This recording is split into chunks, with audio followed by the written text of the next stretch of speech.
vamos a empezar, perdón. Vamos a empezar en este día, vamos a pasar el tiempo de la enseñanza, ¿verdad? Y bueno, primero que nada, bienvenidos a todos los que estamos aquí, bienvenidos, Dios me los bendiga mucho.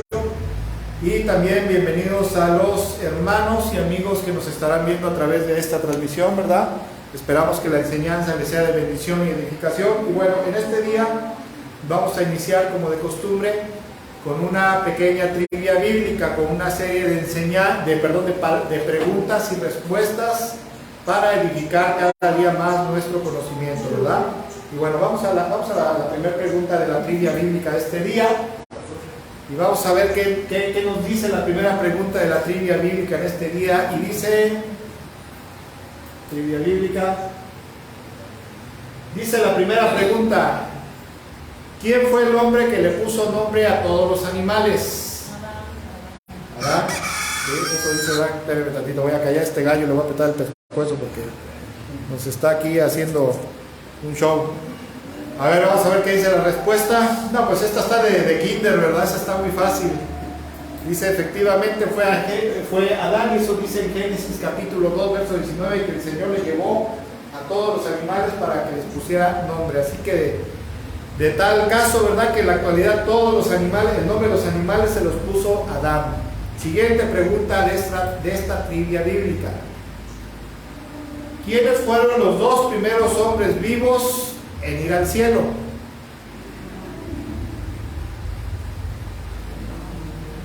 ¿Quién dice yo? ¿Quiénes fueron los dos primeros hombres vivos en ir al cielo? ¿Alison? Los dos que estaban vivos, ¿verdad? Allá atrás, ¿quién dice? Enoc fue uno. Pero no fue el primero. Elías, ¿no? Los dos primeros. ¿Y Elías? ¿Seguros? Sí. Bueno, vamos a ver qué dice la respuesta. Dice efectivamente que fue Enoc. Enoc, ese relato está en Génesis capítulo 5, verso 24, ¿verdad? Que dice que Enoc caminó con Dios, o sea, fue obediente a Dios. Dice que Dios se lo llevó, lo rescató. Y el otro fue Elías, su siervo, el profeta, ¿verdad? Dice que iba caminando con Eliseo, vino un carro jalado por caballos de fuego. Dice que lo arrebató y se lo llevó al cielo. Tercera pregunta. ¿Y cuántas sería? ¿Y cuántas sería? Bueno, yo digo que sí se dio cuenta, ¿no? Yo digo que sí se dio cuenta, pero bueno, no sabemos, no estábamos ahí, ¿verdad? Siguiente pregunta, dice, ¿quién es el único y perfecto sumo sacerdote de todo ser humano? Jesús. ¿Sí? A ver, vamos a ver qué dice la respuesta. Efectivamente, es el Señor Jesús, el Señor Jesucristo. Dice en Hebreos 7, 21 y 28 que Él es el sumo y perfecto, el perfecto y sumo sacerdote, ¿verdad?, que intercede por nosotros delante del Padre todos los días. Pregunta número 4. ¿Quién fue el hombre que vivió más años que cualquier otro hombre? Y a ver cuántos años vivió. Matusalén, ¿no dijo que Matusalén? A ver. ¿Quién fue el hombre que vivió más años? Está muy sencilla, ¿eh? A ver, vamos a ver qué dice la respuesta. Efectivamente, fue Matusalén, y de acuerdo al relato bíblico, vivió 969 años y fue el que más vivió. Fue el más viejito, ¿verdad? Pregunta número 5. ¿Quién de los apóstoles predicó el día de Pentecostés, ¿verdad?, cuando se derramó el Espíritu Santo, ahí en Hechos capítulo 2, ¿verdad?, cuando 3,000 judíos se convirtieron a Cristo? ¿Quién fue el apóstol que predicó ese día, que dijo, a ver, yo les voy a echar un sermón? Pedro. A ver. ¿Usted? Pedro. Bueno, por consenso general vamos a ver qué dice.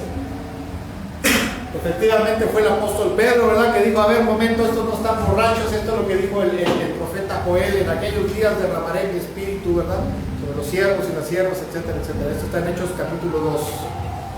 Pregunta número 6. ¿Quién fue el primer hombre que la Biblia mencionó como amigo de Dios? Que le fue llamado amigo de Dios. A Juan, ¿no? ¿Juan? Sí, ¿no? ¿Sí? ¿Qué dice allá? ¿Quién fue? La Biblia dice que Dios fue el primer hombre que lo llamó su amigo. Este es mi amigo. ¿Abraham? ¿Usted? ¿Abraham? Bueno, vamos a ver. Acuérdense aquí que estamos aquí para aprender. Estamos para aprender y reforzar nuestro conocimiento. No se sienta mal si da una mala respuesta. Fue precisamente Abraham que dice que Dios lo llamó su amigo de Dios, ¿verdad? Y última pregunta de esta trivia bíblica.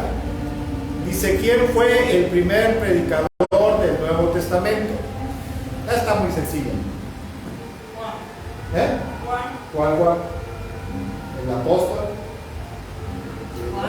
¿El bautista? ¿Cuál el bautista? ¿Cuál el bautista? ¿Allá qué decimos? ¿No? Dice la pregunta, ¿quién fue el primer predicador del Nuevo Testamento? A ver, vamos a ver qué dice la respuesta. Dice, efectivamente fue Juan el Bautista quien empezó a predicarle a la gente, ¿verdad? Que se arrepintieran y se volvieran a Dios. Primo de Jesús, efectivamente, hijo de Elizabeth, ¿verdad? ¿Y cómo se llamaba su papá? Como su papá, ¿no? Se llamaba Zacarías, que creo también era sacerdote, era levita, algo así, ¿verdad? Bueno, pues en este día vamos a continuar entonces con la enseñanza, con la palabra que Dios ha permitido para este día, ¿verdad? Y bueno, vamos a ver. Sí, ¿verdad? Y bueno, vamos a ver al título de la enseñanza de este día. Y en este día le hemos puesto como título a esta enseñanza, no servirás a dos amos, ¿verdad? Dios dice en su palabra, por ejemplo, el Señor Jesucristo, quien es Dios, dice en Mateo capítulo 6, por favor, versículo 24, dijo lo siguiente: nadie puede servir a dos amos, pues odiará a uno y amará al otro. Y luego dice a continuación, será leal a uno y despreciará al otro.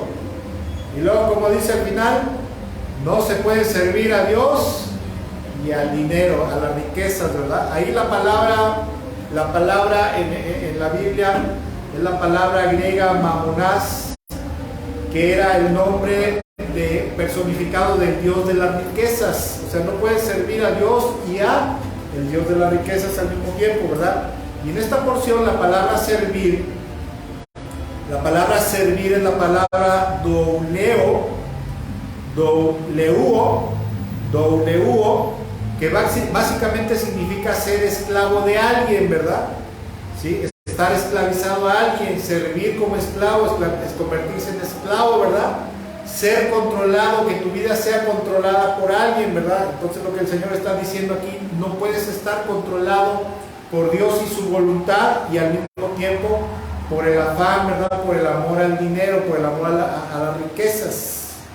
Y antes de analizar esta porción bíblica, donde encontramos estas poderosas y terminantes palabras del Señor Jesús, ¿verdad? Primero quisiera comentar que para que podamos comprender un poquito mejor estas palabras, ¿verdad? Y el pasaje que vamos a ver más adelante que está encadenado, primero quisiera que lo analizáramos conforme al modo de pensar de allá de Medio Oriente y el momento histórico y cultural de ese momento, ¿verdad? Porque no es la misma forma, la misma ideología ni la misma forma de pensar en Medio Oriente que en Occidente, ¿verdad? No era la misma forma de pensar en Palestina que en Roma, en Grecia, ¿verdad? Y en todo el mundo conocido de aquel entonces. Eran ideologías muy diferentes. Por eso es que cuando leemos esto de que no se puede servir a Dios y a las riquezas al mismo tiempo, pues nos da la idea de que debemos estar totalmente consagrados y entregados a Dios, ¿verdad? Y estar como monjes, así nada más, ¿verdad? Esa es la idea que tenemos. No es tanto así, ¿verdad? Bueno, sí es algo parecido, pero no es tanto así, ¿verdad? Y bueno, en esta porción, primero que nada, lo que quisiera decir es que una de las cosas que resalta es que el Señor Jesucristo está llamando al pueblo de Israel a volverse a Dios con todo su corazón, con todas sus fuerzas, con toda su alma, ¿sí? Y hacer a Dios como la única fuente de esperanza, fortaleza y de toda confianza para su vida diaria. También como la única fuente de dirección y guianza para sus vidas. ¿Por qué? Porque por increíble que parezca, a veces el dinero puede ser lo que el amor al dinero, a las riquezas materiales y temporales, es lo que puede estar dirigiendo la vida de una persona, por muy aleluya que sea. Ahora, ¿por qué decimos esto? Que hay que analizarlo, ¿verdad? ¿Por qué decimos que hay que analizar este pasaje a la luz del contexto cultural de aquel entonces histórico, porque bueno, primero que nada, desde la fundación del pueblo de Israel hasta quizás antes de la conquista de los griegos, porque el pueblo de Israel, ¿verdad?, hubo un tiempo que fue autónomo, desde que salen de Egipto, ¿verdad?, fueron autónomos, pasaron por el tiempo de los reyes, ¿verdad?, hasta que Dios se enojó con ellos. Primero los entregó a los sirios y después los entregó a los babilonios, ¿verdad? Y después los babilonios fueron derrotados por los griegos. Y desde la fundación de Israel y quizás hasta antes de la conquista de los griegos, la mentalidad del pueblo de Israel era como la de todos los pueblos del Medio Oriente, era teocrático, o sea, el gobierno, la forma de vida, las costumbres y todo giraban o giran en torno a Dios. Por ejemplo, los musulmanes. ¿Por qué el Islam prosperó tanto en Medio Oriente? ¿Por qué Satanás hizo que el Islam prosperara tanto en Medio Oriente? Porque sabía perfectamente que el modo de pensar de la gente allí en esa región era teocrático, o sea, todo centrado en torno a Dios. Ahora, siguiente, por favor, ¿qué es el gobierno teocrático? Vamos a ver qué es el gobierno teocrático, ¿verdad? Esto es algo muy importante para poder comprender las Sagradas Escrituras. A veces hay que comprender el modo de pensar del pueblo de Dios en ese momento y a quién está siendo dirigida la palabra, ¿verdad? Dios está dirigiendo la palabra. Primero que nada, el gobierno teocrático tiene que ver con lo que se le conoce como el gobierno de Dios sobre algo, sobre alguien o sobre una nación. Y es el gobierno que se considera ejercido directamente por Dios, como es el de los hebreos antes de que tuviesen reyes. Antes de que hubiera reyes, y después de que hubiera reyes, ¿verdad? Pero antes de que hubiera reyes, el único que dirigía a través del sacerdote o el profeta era Dios al pueblo de Israel. Número 3 dice aquí, forma de gobierno en que la autoridad política se considera emanada de Dios y es ejercida directa o indirectamente por un poder religioso, ¿vale?, como una casta sacerdotal o monarca, ¿verdad? En algunos países, en algunos pueblos todavía, ¿verdad?, el que dirige es por ejemplo, en Irán, el que dirige el gobierno es el ayatollah, o sea, es el líder religioso máximo, ¿verdad?, porque ellos tienen una ideología allá en Medio Oriente de gobierno teocrático, ¿sí? O sea, de que todo está gobernado y controlado por Dios y que Dios gobierna a través del sacerdote, del rey, ¿verdad?, o del monarca. Se dice también que el régimen político en un gobierno teocrático, en el cual el poder está sometido a la jerarquía eclesiástica o al príncipe, o como ministro, ¿verdad?, esto también es un gobierno teocrático. Ahora quisiera hablar acerca de los comienzos, siguiente, por favor. Los comienzos del pueblo de Dios. Y esto es algo muy interesante que yo creo que todos los que hemos leído la Biblia lo debemos de saber. En el inicio de los tiempos del pueblo de Israel, el gobierno, siguiente, por favor. El gobierno en la vida religiosa del pueblo de Israel, ¿sí?, el gobierno en la vida religiosa, social y política, estaban estrictamente sujetos al Señor, ¿verdad?, al Señor y a la palabra y la voluntad de Dios descrita en la ley de Moisés, la ley que Dios le da a Moisés, ¿verdad? Pero todo, absolutamente todo, la vida religiosa, familiar, social, económica, política, estaban estrictamente sujetos al Señor y a su voluntad. Y la forma de gobierno originalmente delegada era sobre el siervo de Dios, ¿verdad? O sea, Dios se entendía que gobernaba a través del profeta, el sacerdote o los jueces, como en el tiempo de los jueces.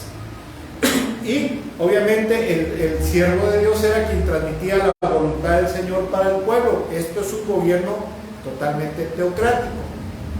Es como decir que López Obrador, ¿verdad?, en México, en vez de ser político, en vez de ser licenciado, fuera pastor o fuera sacerdote, ¿verdad?, o fuera ministro de culto y a través de él, ¿verdad?, se llevara a cabo el gobierno. Eso sería un gobierno teocrático, representante de Dios.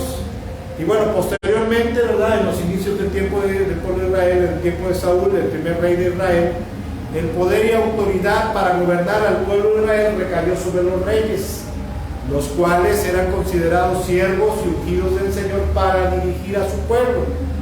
Pero aún así seguía siendo un gobierno, ¿qué?, teocrático. Teos, Dios, Kratos, poder, ¿verdad?, gobierno. Pero a pesar de este cambio político en Israel, los reyes, perdón, en teoría se supone que seguían siendo una forma y organización de gobierno dirigida principalmente por Dios y por su voluntad. Entonces, que hay algo muy importante. En la mente, el corazón, la cultura, la economía, ¿verdad?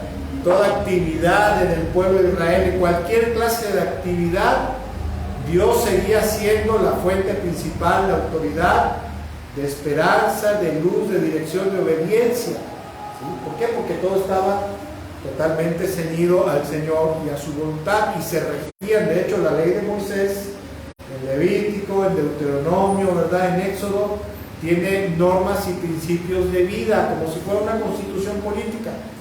No robarás, no matarás, ¿verdad? Si encuentras el burro de o algún animal de tu vecino, cualquier cosa de tu vecino, lo guardarás en tu casa hasta que vayan a buscarlo, ¿verdad? Si te prestan algo, lo que te presten y se echa a perder en tus manos, estás obligado a comérselo. Era toda una constitución, ¿verdad? Como una constitución política. Ahora no, te piden el licuador y te ves una pared y te la reponen. No te la reponen, por eso tienes que ir a derrotar, ¿no? Y en esos entonces, por orden divina, ¿verdad? Por mandatos divinos, ellos tenían que guardar una cierta forma de vivir conforme a la voluntad de Dios. Ese es un gobierno teocrático, ¿verdad? Y el pueblo obviamente se encontraba totalmente ceñido a Dios, totalmente ceñido al Señor y a sus designios. Todo giraba en torno a Dios. Todo en Medio Oriente, la mayoría de la gente en la actualidad aún siguen teniendo esta ideología, es cultura. No es lo mismo en Occidente. Siguiente imagen, por favor, siguiente. Pero llegó el momento en el cual, ¿verdad? Como decía yo, Israel perdió su autonomía, pasó a manos de los babilonios. Después, por ahí del año 300 y tantos, ¿verdad? 335, 340 antes de Cristo, no recuerdo bien ahorita la fecha. Palestina, ¿verdad? Fue tomado por Alejandro el Grande, ¿verdad? Y ellos fueron sometidos por los griegos y su civilización. Y en la cultura griega las cosas no eran tan teocráticas, ¿verdad? ¿Por qué? Porque para la cultura griega, para los griegos, lo más importante era la búsqueda del bienestar temporal, de los placeres temporales, la búsqueda de la riqueza, del esplendor, de la gloria material natural, ¿verdad? De la prosperidad, ¿sí? El interés por el avance, el progreso social, cultural, en las ciencias, el arte, en la filosofía, en el alma, ¿verdad? Que el alma se santificara. Y es cierto, sí tenían cierto interés por las cosas religiosas y celestiales. Los griegos sí creían en sus deidades, ¿verdad? Tenían sus deidades, eran religiosos, pero sus normas de vida estaban principalmente regidas por el razonamiento, la filosofía, la ética, el interés económico y material, el poder político y militar, antes que la voluntad de los dioses. No eran tan temerosos de los dioses. Creo que sí va quedando un poquito claro, ¿verdad? El modo de pensar de los judíos, de los palestinos, y el modo de pensar de los griegos, ¿verdad? Era muy diferente. Sus creencias, su corazón, ¿verdad? Y una buena parte de los griegos sí creían en Dios, también en el Dios de los cielos, el Padre ingénito, ¿verdad? El Padre desconocido, como le llamaban, que era un ser divino, pero desinteresado de los afanes y sufrimientos de los seres terrenales. Por eso ellos vivían como que sí, está bien, existe un Dios, el Padre ingénito, ¿verdad? Pero pues, si no se preocupa tanto por nosotros le vamos a echar ganas a nuestra vida, ¿verdad? Por eso es que una buena porción del mundo greco-romano era poco interesado por las cuestiones religiosas. Sí les interesaba, ¿verdad?, honrar a sus dioses, honrar a sus deidades, ¿verdad? Y sobre todo cuando se trataba de prostitución ritual, pues estaban más interesados, ¿verdad? Claro que sí. Pero ellos eran más enfocados en lo material, en lo natural, ¿verdad? En el bienestar temporal y los placeres de este mundo. En esta cultura, ¿verdad? Esta cultura y el modo de pensar helénico o griego, ¿verdad? Helénico y griego es lo mismo, había permeado fuertemente la mente, el corazón y el modo de vivir de los judíos durante unos siglos atrás, ¿verdad? Desde el año 332 hasta el año 63 y en los tiempos de Jesús y posteriormente, ¿verdad? O sea, los judíos ya no eran, en el tiempo del Señor Jesucristo, cuando les está diciendo esto, no se puede servir a dos amos al mismo tiempo. No puedes decir que crees en Dios, que amas a Dios, que adoras a Dios con toda tu vida, como dice en Deuteronomio capítulo 6, verso 4, oye Israel, amarás el Señor, nuestro Dios, uno es. Amarás al Señor con toda tu mente, con toda tu alma, con todas tus fuerzas, etcétera, etcétera, ¿verdad? Y dice Jesús, no se puede amar a Dios con toda tu vida, honrar a Dios con toda tu vida, adorar a Dios con toda tu vida, servir a Dios con toda tu vida y a su vez servir a las riquezas, o sea, estar interesado principalmente por los placeres, la prosperidad y la riqueza material de este mundo. Por eso es que el Señor, en el contexto, en este contexto, ¿verdad?, de ese momento que está pasando el pueblo de Israel, el Señor Jesucristo los anima, los insta a abandonar ese modo de pensar. También se le conoce como hedonismo. ¿Qué es el hedonismo? Bueno, el hedonismo es una forma de vivir, un modo de pensar, ¿verdad? Un modo de ser, ¿verdad? Griego, principalmente helénico, en el cual lo más importante es la búsqueda del bienestar y el placer temporal en esta vida y en este mundo. O sea, pasarla bien en este mundo nada más. Ese es el modo, es el modo de pensar. ¿Y qué creen? Que ese modo de pensar ha venido de generación en generación hasta el mundo occidental. Nosotros somos occidentales, se nos llama, ¿verdad? Y el modo de pensar occidental es una cultura grecolatina.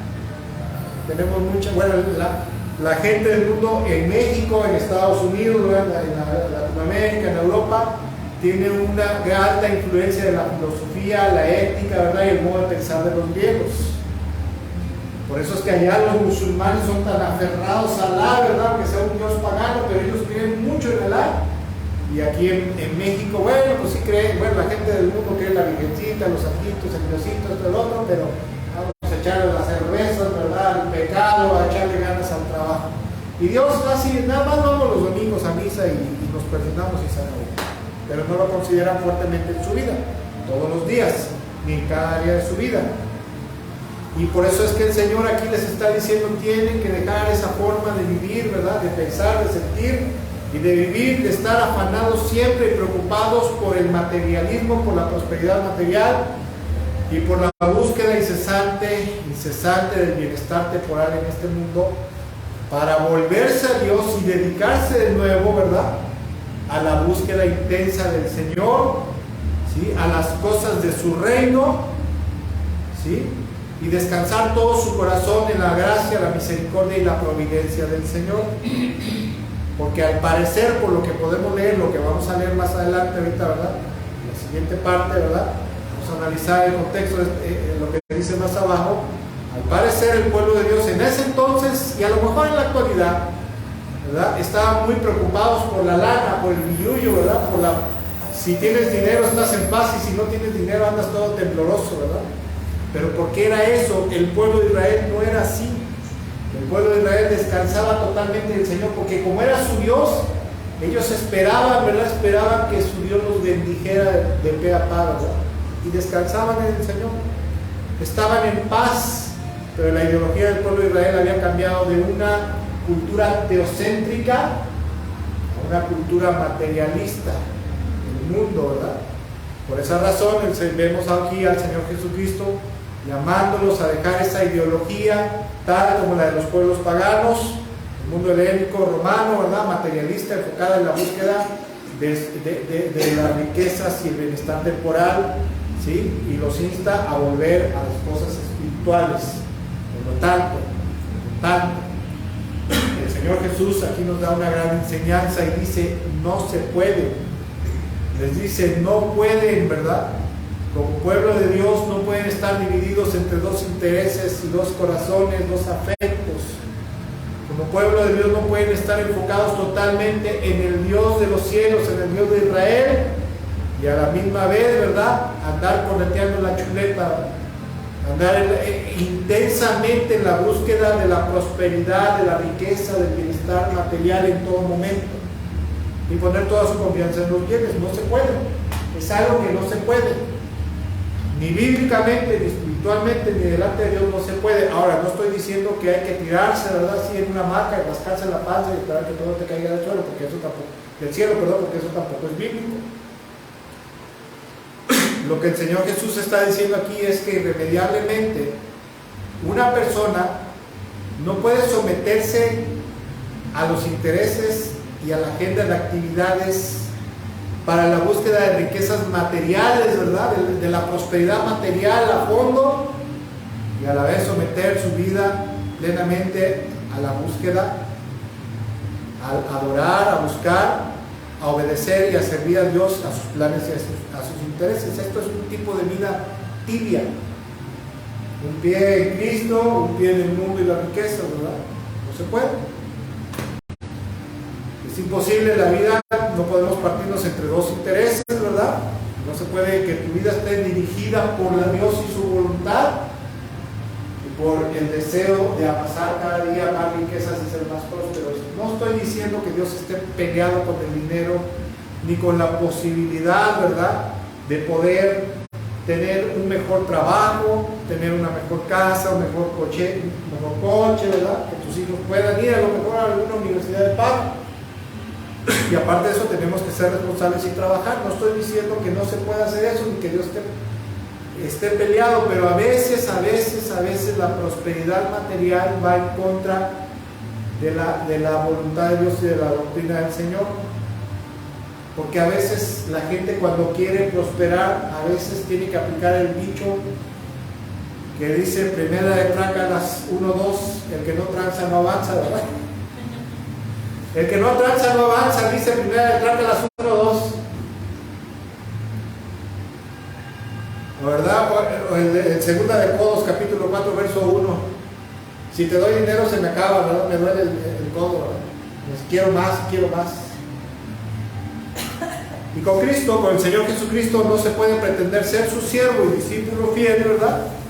Sus mandamientos y enseñanzas de amor, de misericordia, de compasión, de generosidad, de bondad, ¿verdad?, de desprendimiento, y a la vez estar comprometido de todo corazón con estar afanado por trabajar.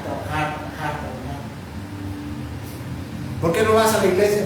Tengo que trabajar. ¿Por qué no vas al discipulado bíblico que van a dar el sábado? Porque hasta el sábado me voy a vender al pueblito. Vendo tortas y tamales en la tarde. Que los echo a mi carro y vamos. Pues nada más son 2 meses. Sí, pero son 2 meses de billete, de lana.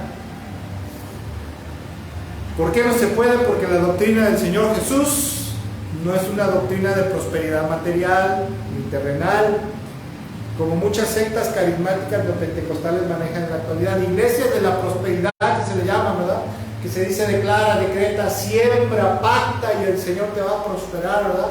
Vas a estar bendecido, prosperado, sobreabundado, y te dicen la voluntad del Señor, y el Señor Jesús fue a la cruz para que fueras próspero, rico, bendecido, prosperado, sobreabundado, sano siempre. Porque dice la Biblia que Él se empobreció para enriquecernos a nosotros. Hombre, es una herejía, un versículo sacado fuera de contexto.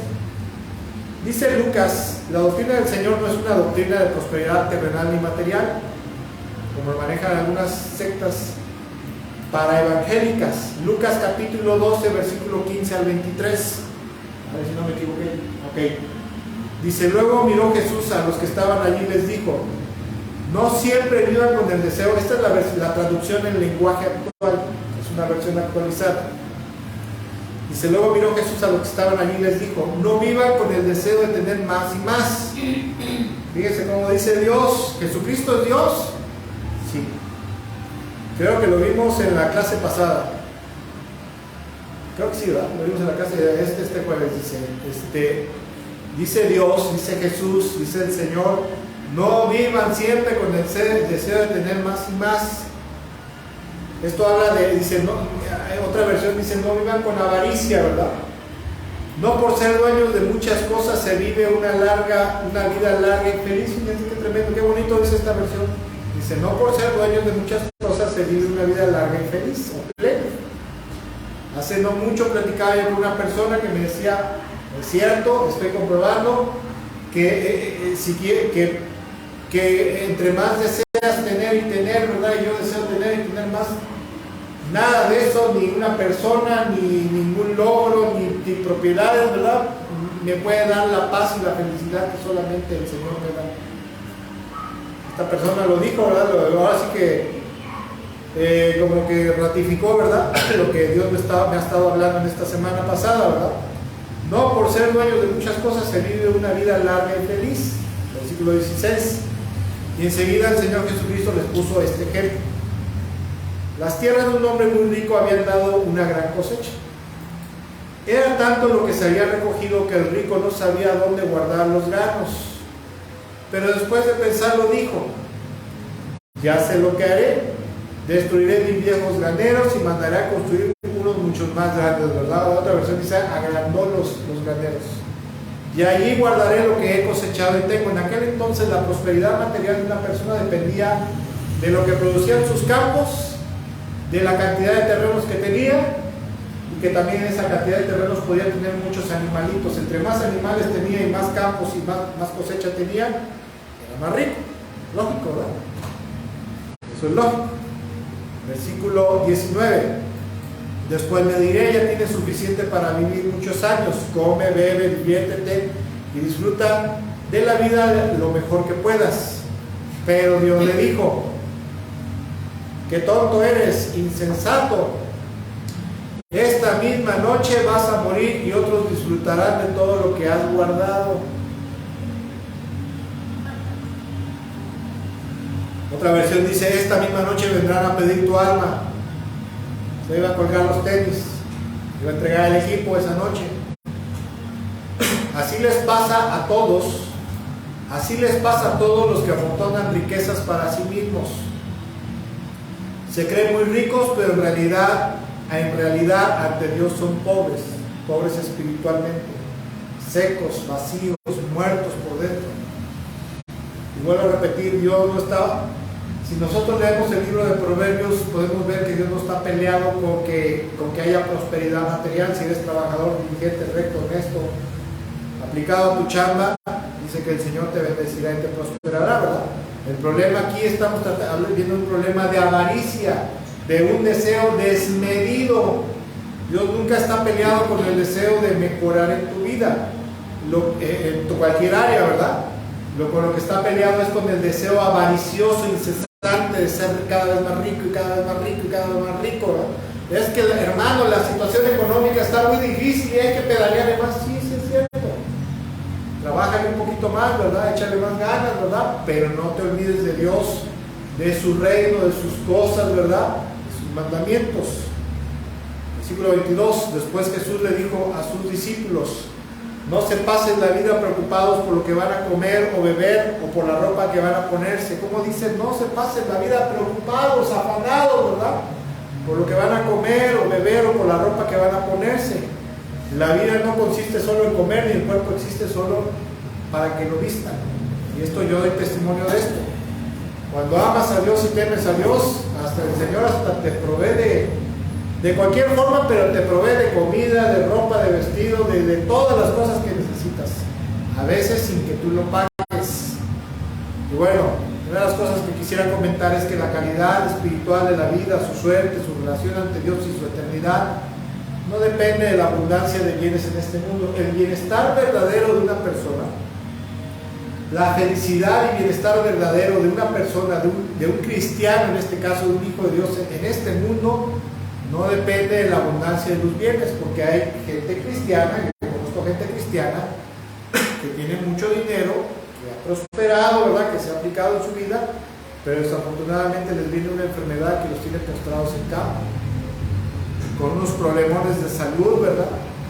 Una diabetes que se los está acabando, problemas de riñones, ¿verdad? Problemas del corazón, del estómago, que tienen mucho dinero, pero no pueden gastar su dinero en comerse lo que tanto se les antoja a los pobrecitos. Es una desgracia, es una maldición. Dice en Eclesiastés, ¿verdad?, que es una bendición que Dios le dé a una persona riquezas y todavía la capacidad de poder disfrutar. Es una bendición de Dios.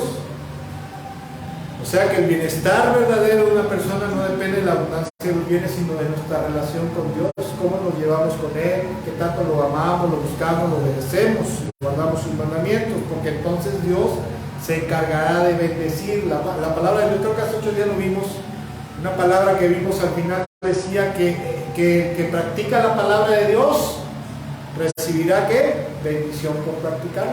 Está en Santiago, ¿verdad? Lo vimos hace 8 días. Por otro lado, generalmente, una persona cuando desea hacerse rico, una persona cuando desea prosperar, tiene mucho deseo, ¿verdad? Un deseo avaricioso. Yo conozco a alguien cercano a nosotros que es muy bueno para los negocios, pero es bien codo, es marro, es duro. Cuando una persona desea enriquecerse, normalmente se vuelve inflexible, se vuelve frío, calculador, con un corazón metalizado, ¿verdad? A veces se vuelven corruptos, avariciosos, duros de corazón, desinteresados por la voluntad del Señor. Todo lo contrario a lo que el Señor Jesucristo nos enseña en su palabra, en sus mandamientos acerca de la bondad, la generosidad, la compasión, la rectitud, la fidelidad y la obediencia plena a sus mandamientos. Hace mucho tiempo yo trabajé con una persona cristiana, ¿verdad?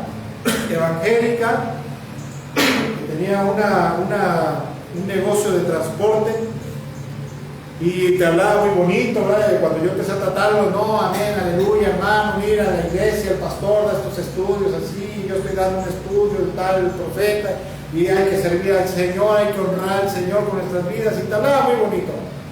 Pero a la hora de tratar con sus trabajadores, con sus empleados, era bien codo para pagarles, bien sinvergüenza, porque les hacía una serie de trácalas para pagarles menos, ¿verdad? Como algunos les pagaba por comisión por lo que transportaran, y los maltrataba bien feo, ¿no? Entonces, pero eso sí, él era muy aleluya, pero bien avaricioso, ¿verdad? Y a veces por tiempo dejaba de congregarse, porque como era una empresa de transporte, él también se iba a ganarse una lana más en uno de sus camiones. Hay que trabajar, sí, pero la Biblia dice 6 días trabajarás, el 7º día, ¿verdad? De descanso lo guardarás como día de reposo para buscar al Señor, para estar en su presencia, para gozarte de Él, ¿verdad? Ahora, cuando de plano no se puede por X o Y razón, ¿verdad? Porque de plano no puedes descansar porque tienes que, a lo mejor te mandan a traer tu trabajo, ¿verdad? O tienes algo muy importante que hacer en tu casa o en X lugar, ¿verdad? Y que tenga que ver con una actividad económica, pero que es sumamente necesario, pues está bien, no hay problema. Dios no te va a castigar. Lo malo es cuando se vuelve un vicio, se vuelve algo ambicioso, ¿verdad? Ahora, aquí Dios en su palabra nos está diciendo que Él no nos permite prepararnos para el futuro, que busquemos la forma a lo mejor de tener un caudal, ¿verdad? Una lanita para pensionarnos, que podamos comprar un terreno y construir ahí para hacer locales, ¿verdad? O que podamos construir un negocio, ¿verdad? Hasta donde el tiempo, las fuerzas y Dios nos lo permita, el dinero, ¿verdad? Algo para prepararnos para el futuro, porque en Proverbios dice, ¿verdad? Que el perezoso en el tiempo del verano no ara la tierra, ¿verdad? Por lo tanto no cosechará en el invierno. O sea, cuando eres joven no trabajaste, no echaste ganas, cuando llegues a viejo no vas a tener una buena pensión, por ejemplo. Dios nunca dice eso. Que hagamos un caudal, ¿verdad? Económico para ayudar a nuestros hijos, para dejarles algo de herencia, a lo mejor, ¿verdad? O meterlos a estudiar una buena carrera que les permita tener un mejor nivel de vida. Y a veces hay que sacrificarse un poco, ¿verdad? Apretarse el cinturón, ¿sí? A ellos o nosotros, ¿verdad? Pero el problema empieza cuando una persona cae en una ambición desmedida por hacerse cada vez más rico. Por lo que la Biblia le llama, el Señor le llama en su palabra, por el engaño de las riquezas y la incansable búsqueda de la prosperidad material en este mundo. Mateo capítulo 4, versos 18 y 19 dice lo siguiente, en la Nueva Traducción Viviente.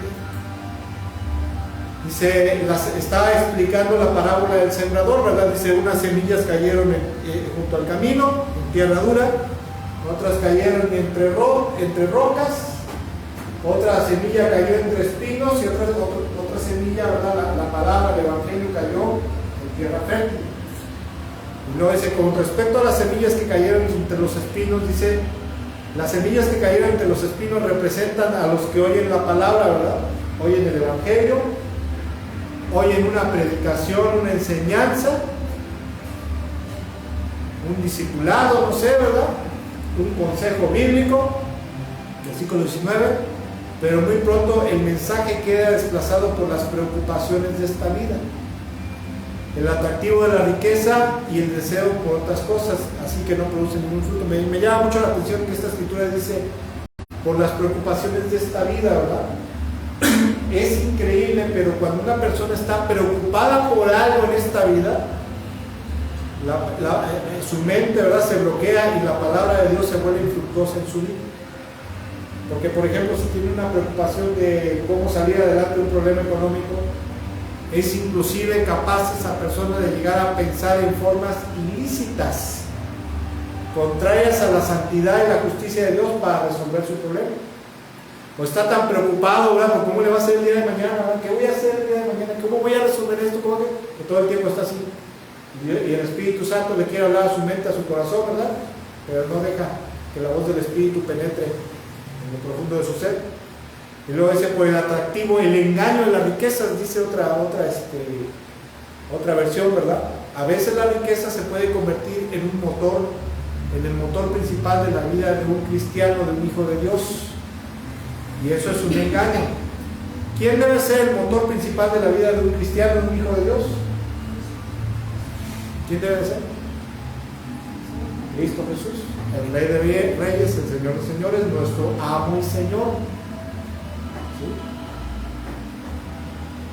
Porque inclusive, ¿verdad?, a veces el Señor dice, a ver, permíteme, no te andes peleando por ahí porque te quitó algo, te robó algo, ¿verdad? Déjaselo. Si te quita la camisa a una capa, dásela, ¿verdad? Que Dios te bendiga ya, en paz con Dios, en paz con todo el mundo, ¿verdad? Y esas son palabras muy difíciles, muy difíciles, que verdaderamente es para hombres y mujeres de Dios. La misma escritura, pero en la traducción del lenguaje actual, por favor. Marcos capítulo 8, versículo 18 y 19 en la TLA, traducción del lenguaje actual, es la versión. Dice, hay otros que son como las semillas que cayeron entre los espinos. Oyen el mensaje, pero no dejan que el mensaje cambie sus vidas. Tremendo. ¿A cuánta gente a veces hay gente que se le predica el evangelio, están muy contentos, les gusta que les lleves la palabra, les gusta que les lleves el evangelio, el mensaje, ¿verdad? Pero resulta que a lo mejor tienen un trabajo donde tienen que hacer trácalas, sinvergüenzadas, triquiñuelas. Hace tiempo conocí a una persona que trabajaba en el gas, era gasero. Y pues en el gas el sueldo no es mucho, como gasero no se gana mucho. Para que puedan ganar tienen que ordeñar los tanques, o sea, tienen que defraudar, tienen que hacer una sinvergüenzada, un robo. ¿Sí? Y le predicaban la palabra y nada más no quiso dejar ese modo de vivir. ¿Por qué? Porque obviamente para venir al perdón, la salvación y la vida eterna en el Señor Jesucristo, hay que arrepentirse del pecado, apartarse de los malos caminos y someterse totalmente a la voluntad del Señor, la voluntad de Dios, que tiene que ver con el amor, la misericordia, la justicia, la fidelidad a Dios, la bondad, la rectitud y la honestidad.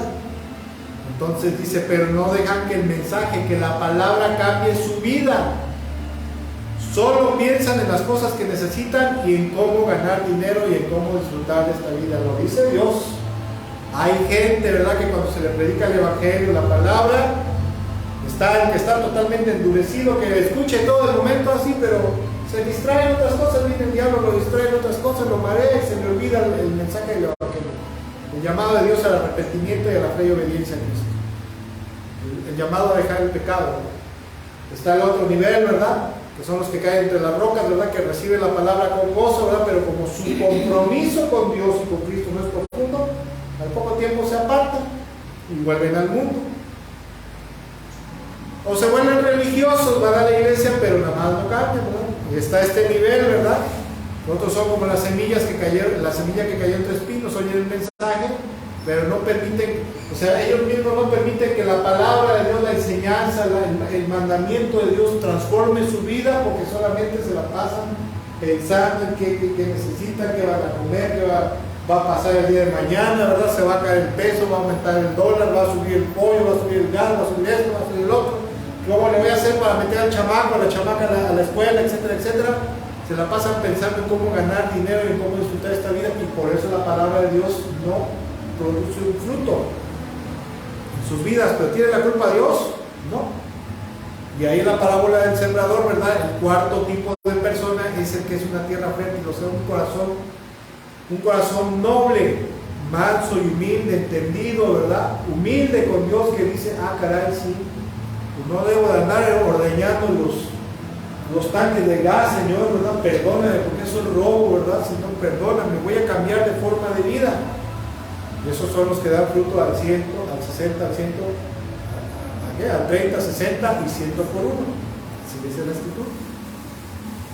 Y para poder adorar al Señor, para poder adorar a Dios, agradarlo en todas las cosas, no es posible que nuestras prioridades estén fijadas principalmente en la búsqueda de las riquezas y el bienestar temporal en este mundo, que lo más importante sea prosperar en esta tierra.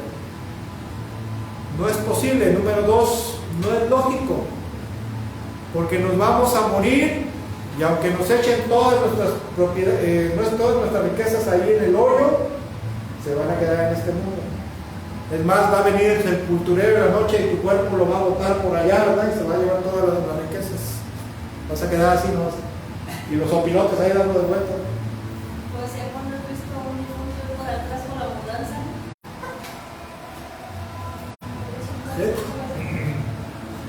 Lejano Magno decía, cuando yo me muera, quiero, entre algunas de las cosas que quiero que haga es que quiero que delante de mí, ¿verdad?, vayan echando mis riquezas, mis joyas, mi oro, ¿verdad?, para que se dé cuenta la gente que por muy esplendoroso que hagas y muy poderoso y rico, todos se quedan en este mundo.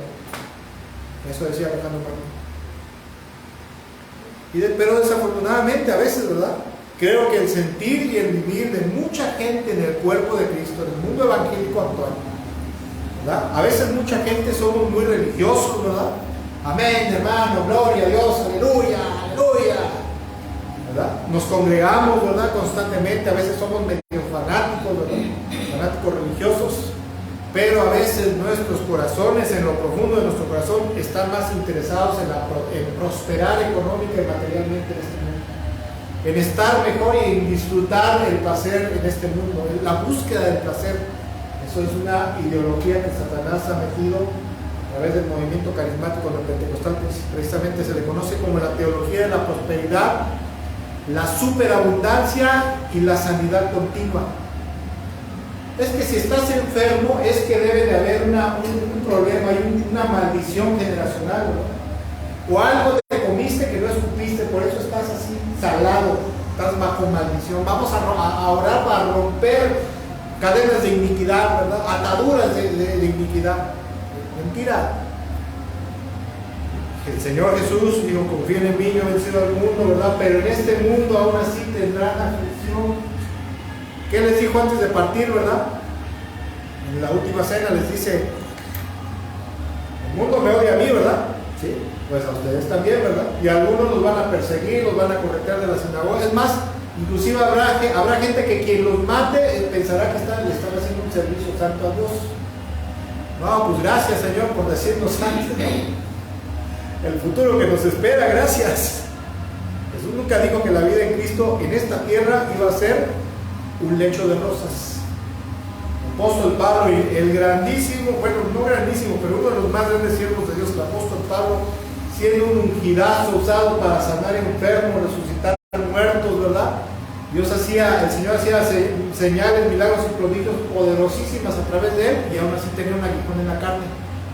Algunos dicen que padecía de los pies, ¿cómo se llama? Cuando tiene un pie plano, ¿no? Algunos dicen. Otros dicen que padecía de los ojos, como una infección de los ojos. Otros que padecía una enfermedad en la piel. Se le he rogado al Señor 3 veces y me dijo, bástate mi gracia, bástate en eso nada más. O sea, que eso sea lo único que te interesa. O sea, en pocas palabras, aguántese. Yo sé lo que hago con usted. Le pegaron, lo golpearon, los asaltaron, 2 veces lo dejaron medio muerto, ¿verdad? Lo apedrearon. Pero aún así decía, para mí el vivir es Cristo, y si me muero, es ganancia. hablar de un hijo de Dios, de un siervo de Dios, que dice el Señor dijo, busquen primeramente el reino de Dios y su justicia, cumplan con lo que Dios manda y todo lo demás les será dado por añadidura. Siguiente, por favor, vamos rápido porque está un poquito atrasado. Dice la preocupación y el afán por la vida en este mundo. Relacionado con el texto inicial de Mateo 6:24, ¿verdad? Donde el Señor nos dice que no es posible vivir adorando y sirviendo totalmente a Dios y a la vez empeñados en la búsqueda de riquezas, bienestar temporal. Señor, en esta parte el Señor más adelante dice, Mateo 6:25, por favor, en adelante, dice, por eso les digo que no se preocupen por la vida diaria, si tendrán suficiente alimento y bebida o suficiente ropa para vestirse. ¿A poco no? Cuando te está yendo mal económicamente y no tienes suficientes tiliches, ¿verdad?, para ponerte entre semana o el fin de semana para ir a la iglesia o salir, entonces se siente uno agüitado, ¿verdad? Se siente uno triste. Y dice el Señor, por eso les digo, no se preocupen por la vida diaria, si tiene suficiente alimento y bebida o suficiente ropa para vestirse. La palabra preocuparse aquí es una palabra que se llama, también se traduce como no estén afanados, afanados ansiosamente. ¿Qué vamos a comer mañana, Señor? Ay, nos abandonaste. ¿Acaso no es la vida más importante que la comida y el cuerpo más que la ropa? ¿No vale más su vida que la comida y para Dios no vale más el cuerpo que la ropa? Y estas palabras me encantan, porque estas palabras en un tiempo de mucha desesperación, en el versículo 26, me dieron una paz tremenda, cuando estábamos pasando por tiempos económicos muy difíciles. Dice, miren los pájaros, fijen su atención en las aves de los cielos. Ellos no plantan, ni cosechan, ni guardan comida en graneros, porque el Padre Celestial los alimenta. ¿Y no son ustedes para Él mucho más valiosos que ellos? Cuando yo leí esto en un tiempo de mucha necesidad, dije, sí es cierto, las aves del cielo no trabajan, no cobran un sueldo, ni guardan su lana en el banco,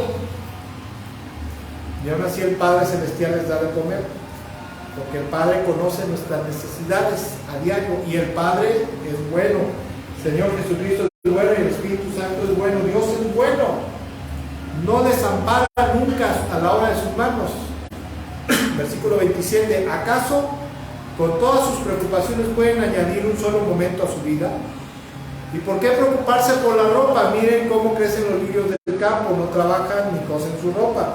Sin embargo, ni Salomón con toda su gloria se vistió tan hermoso como ellos. Si Dios cuida de esta manera tan maravillosa las flores silvestres que hoy están y mañana se echan al fuego, tengan por seguro que cuidará de ustedes. ¿Por qué tienen tan poca fe? Yo siempre me he preguntado, ¿por qué cuando estamos en una escasez económica, en un problema, una dificultad, quizás hasta en una enfermedad, por qué estamos tan angustiados? ¿Acaso no creemos que Dios es un Dios todopoderoso? ¿No hasta le cantamos, poderoso, poderoso eres tú? No lo alabamos, ¿verdad? A veces ponemos las alabanzas y cantamos el poder de su gloria. Dice el Señor, dice, tengan por seguro que cuidará de ustedes. ¿Por qué tienen tan poca fe? ¿Por qué tenemos tan poca fe a veces? Porque nuestro corazón está controlado por las riquezas, el dinero, los afanes de este mundo. No está controlado por Cristo. Ni descansa todo nuestro corazón en la gracia, la misericordia y la bondad del Señor. ¿Por qué? A veces por cultura.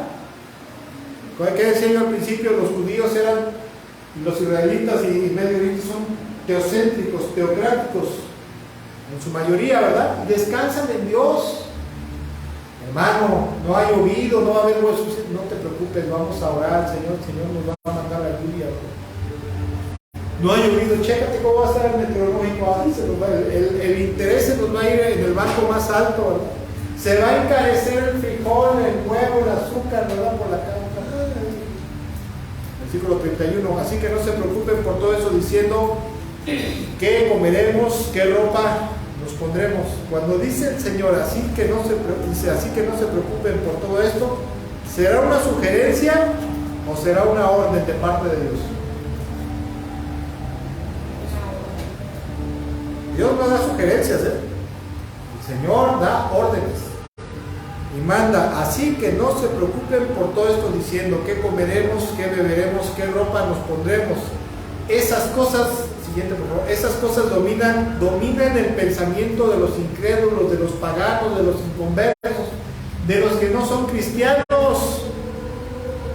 Pero su Padre Celestial ya conoce todas sus necesidades y nos las dará en tiempo y forma. Es que yo ya quiero ver la lana para pagar el ICI este mes. No tengo, Señor, mira que no tengo.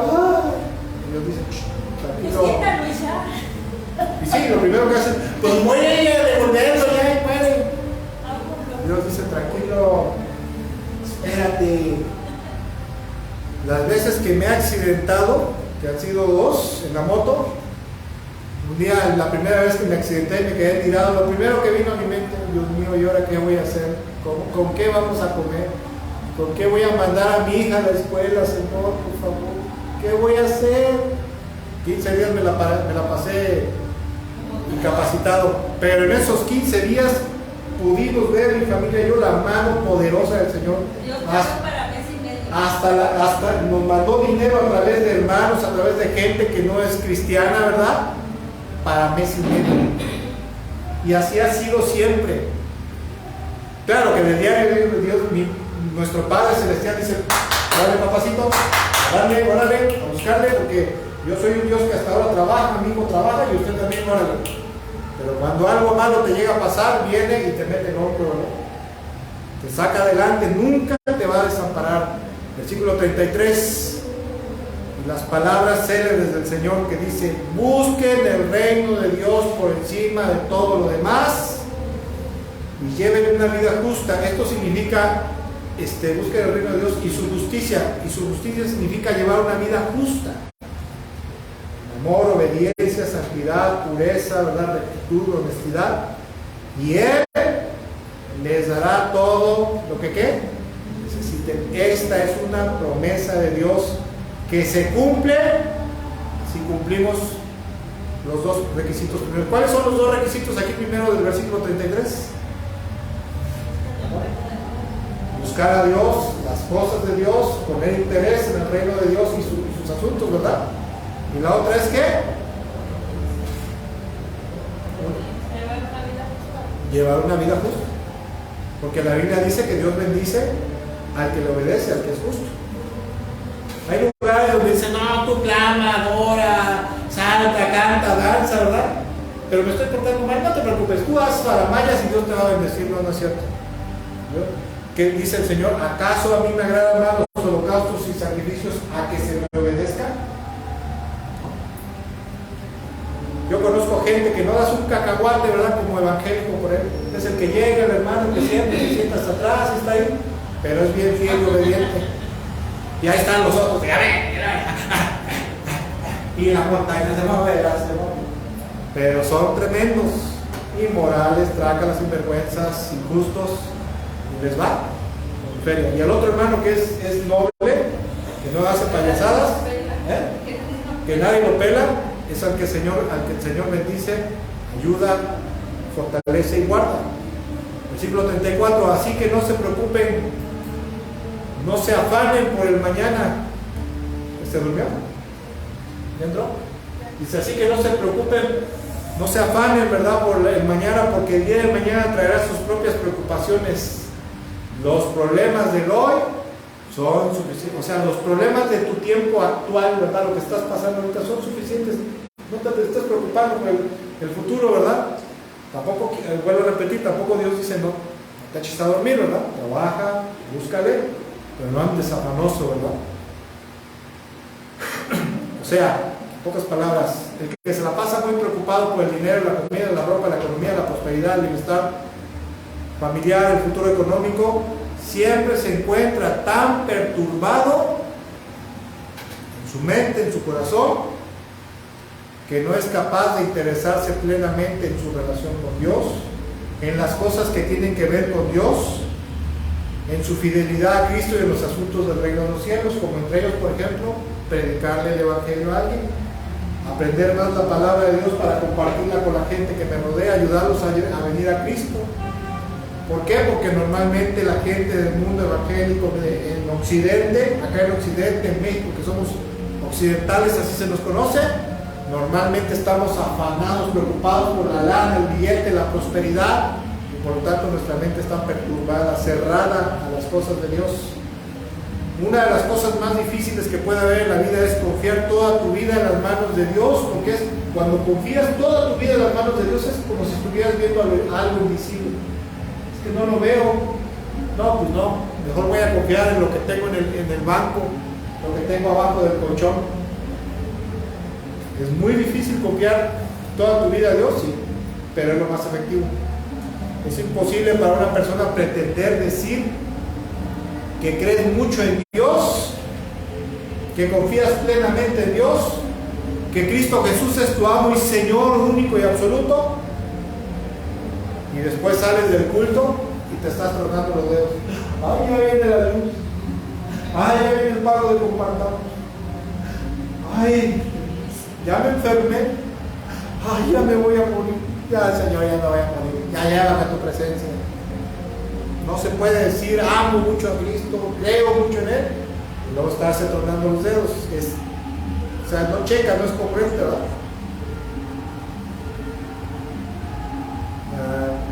Vamos a la siguiente cita bíblica. Por eso es que Isaías 49, creo que es. ¿No te retrasaste? La que sigue. No, la que sigue. Isaías 49, verso 14 y 15. Dice, sin embargo, Jerusalén, dice el Señor, dice, sin embargo, Jerusalén dice, el Señor me ha abandonado, el Señor me ha olvidado. Versículo 15. Jamás, dice el Señor, ¿puede una madre olvidar a su hijo de pecho? ¿Puede no sentir amor por el niño que dio a luz?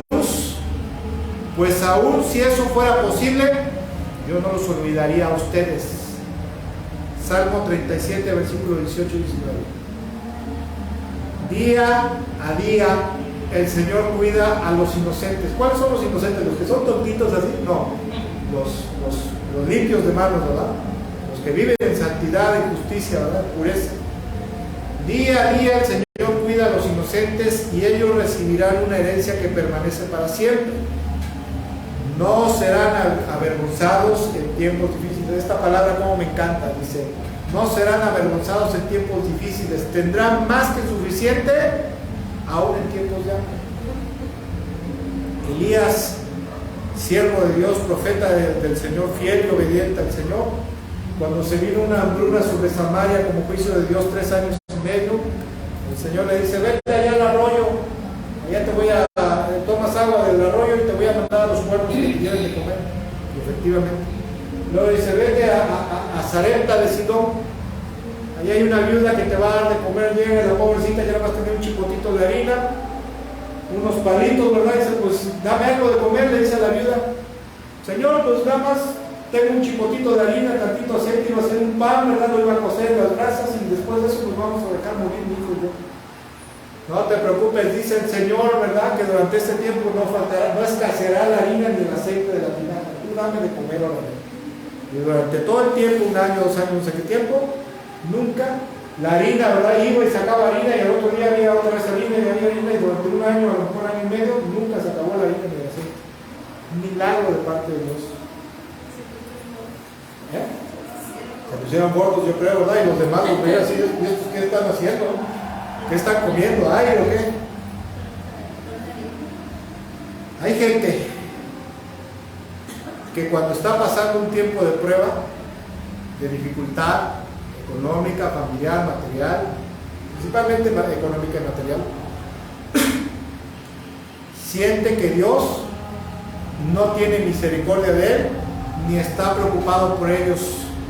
Esa es la forma de pensar del mundo occidental, influenciado por los helénicos, por los griegos, por la cultura grecolatina.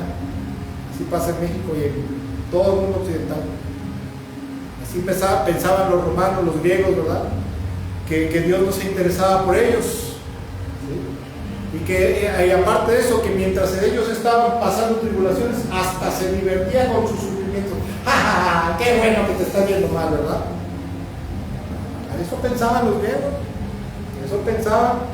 Pensamiento perverso, diabólico, ¿verdad? Pero yo creo que en este día, tanto a los que estamos aquí como a los hermanos que amablemente nos están viendo, nos estarán viendo, el Señor Jesucristo motiva a cada uno de los oyentes de este mensaje a que verdaderamente confiemos y descansemos en su cuidado, en su gracia, su favor, su misericordia, su protección y su mano poderosa, porque Dios es bueno. Dios está muy interesado por la vida que cada persona lleva en este mundo, en especial por la vida de sus hijos. Dios está interesado por la vida de todo ser humano. ¿Por qué está tan interesado? Podemos decir porque sacrificó a su amado Hijo Jesucristo por toda la humanidad, para que no nos perdamos y nos vayamos al infierno, sino que podamos ir al cielo cuando nos arrepintamos y creamos y obedezcamos a Jesús, ¿verdad? Y cuando alguno de nosotros, como sus hijos, lleguemos a pasar por pobreza o escasez, el Señor siempre proveerá todo lo que necesitemos. Nunca te va a dejar que andes, ¿verdad?, encuerado en la calle. Nunca. A menos que tú no hayas lavado la ropa, ¿verdad?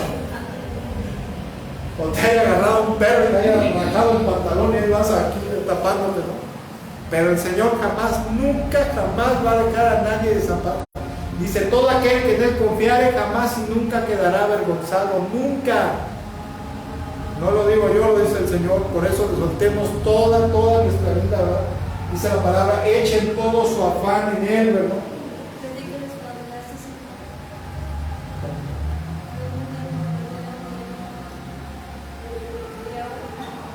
Así, bueno, en algún tiempo de nuestra vida estábamos pasando por una prueba, una dificultad económica y no teníamos más que ya un pantaloncito, dos pantaloncitos, dos camisitas.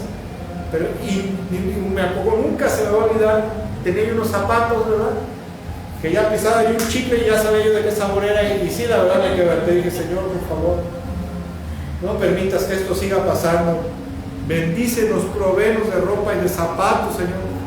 Ahora tengo zapatos hasta abajo de la cama y está mal, ¿verdad? Pero que estén abajo, pero tengo zapatos hasta para aventar para arriba. ¿De dónde llegan los zapatos? ¿Quién sabe? No se aparecen mágicamente, ¿verdad? Pero un color de esto, un zapato del otro, un zapato de aquí, un tenis, etcétera, etcétera. Ahora hasta digo, Señor, gracias. Y la verdad, las cosas, como le digo a mi esposa, es que yo no tengo que ponerlo, ¿verdad? Y el pobre ropero está así, todo empujado, ¿verdad? De ropa mía.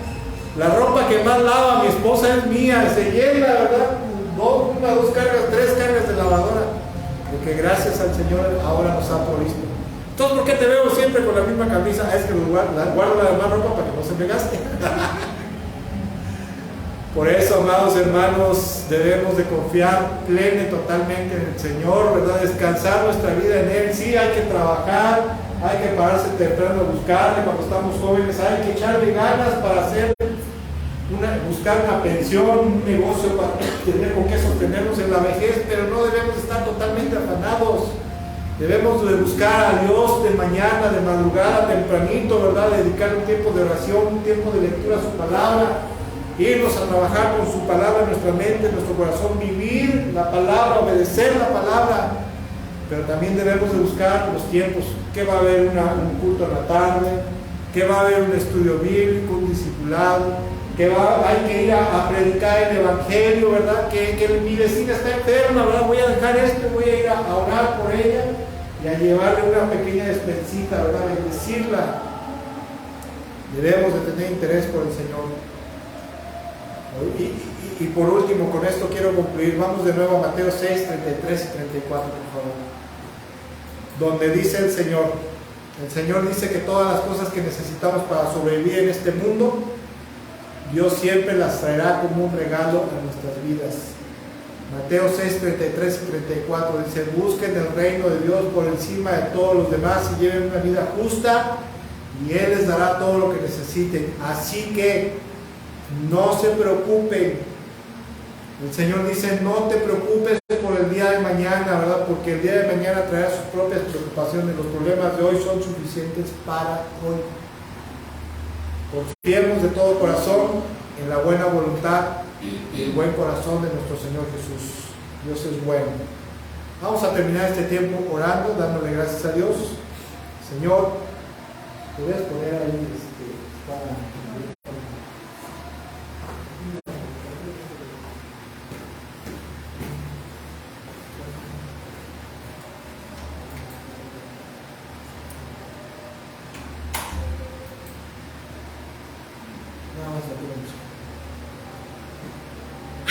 Señor, en esta hora te damos gracias, Señor. Te damos gracias, Padre, en el nombre bendito de Jesús. Y primero que nada, Padre, en el nombre de Jesús, reconocemos que sí es cierto, Señor. Reconocemos que muchas veces estamos afanados, preocupados y angustiados por la situación económica, Señor, que estamos pasando a diario. Es cierto que en estos últimos tiempos, al menos en México, en nuestro país, Señor, y en otras partes del mundo, la economía se ha puesto muy difícil. Es cierto que a veces, cada vez más, el dinero cada vez alcanza menos, Señor, para nuestras necesidades del diario. Es cierto, Señor, que cada día, a veces, Señor, la situación económica se va deteriorando, Señor, en estos tiempos. Es cierto que a veces nos cuesta más trabajo cubrir nuestras necesidades, es cierto, Señor. Pero nosotros creemos en un Dios todopoderoso que, como dice en tu palabra, que para los que confiamos en ti jamás y nunca quedaremos avergonzados, y aún en tiempos de hambre, por tu gracia y misericordia tendremos en abundancia. En este día, primero que nada, Señor, reconocemos que verdaderamente sí, en algunos tiempos de nuestra vida hemos vivido afanados, desesperados, o a lo mejor en la actualidad, Señor, tanto los que somos parte de esta iglesia, de este grupo, como mis hermanos que nos están viendo, Señor, y nos estarán viendo, reconocemos que a lo mejor en este tiempo sí estamos afanados y estresados y preocupados, afanosamente, ansiosamente por la situación económica que estamos viviendo. Lo reconocemos delante de ti, Señor. Primero que nada, perdónanos, porque eso demuestra que no tenemos fe en ti, en tu amado Hijo y en el Espíritu Santo. Eso denota que no, en verdad no creemos que tú eres Dios todopoderoso que puede proveer de manera poderosa, milagrosa y sobrenatural para nuestras vidas. Señor, perdónanos, porque eso es una ofensa, Señor. El no confiar en ti, Padre, es una ofensa para ti. Es como decir que tú no eres Dios y no eres poderoso. Perdónanos, Padre. De los que nos están viendo y nos estarán viendo, si usted está en esa situación, arrepiéntase de todo corazón y pídale perdón a Dios por ello. En el nombre de Jesús, Padre, te pedimos perdón. Y número 2, Padre, te pedimos que cambies nuestro corazón, que transformes nuestro corazón, Padre, con tu palabra, con tu luz, con tu verdad. Que llenes nuestros corazones de tu presencia. Que tu presencia nos dé paz y gozo en nuestros corazones, Señor, nos dé tranquilidad. Si alguien de mis hermanos está afanado, está ansiosamente preocupado por la situación económica, Padre, te pido dos cosas. Primero que nada, dé, Señor, tu paz que sobrepasa todo entendimiento a sus corazones. Y número 2, te pido que les proveas todo lo que necesitan en tu tiempo, Señor. En tu tiempo. Señor, te rogamos de todo nuestro corazón que nos ayudes a buscar primeramente tu reino, tu justicia, cumplir con tu voluntad antes que todo, y creemos que todas las cosas nos serán dadas por añadidura. Sí te rogamos en esta hora que nos bendigas en toda la obra de nuestras manos, claro que sí. Sí te rogamos que nos guardes y nos protejas de las asechanzas del maligno, desde luego. Sí te rogamos que como nuestro único y suficiente Dios y Salvador nos proveas de todas nuestras necesidades. Pero Señor, descansaremos en ti, esperaremos en ti, trabajaremos tomados de tu mano en obediencia a tus mandamientos, pero descansaremos y esperaremos en ti. Porque los afanes de este momento, de este día, son suficientes para hoy.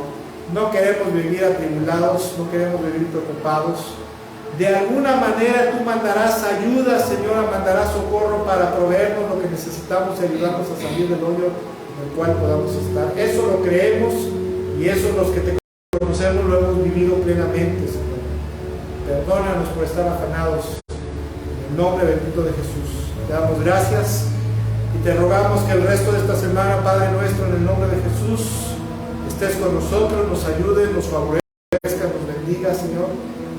Te damos gracias por la vida de nuestro hermano Mario, Señor, porque lo llevaste a trabajar allá, Señor, a donde estaba, y lo trajiste de nuevo, Señor. Y ahora que él tenga que regresar a su trabajo, bendícele, Señor.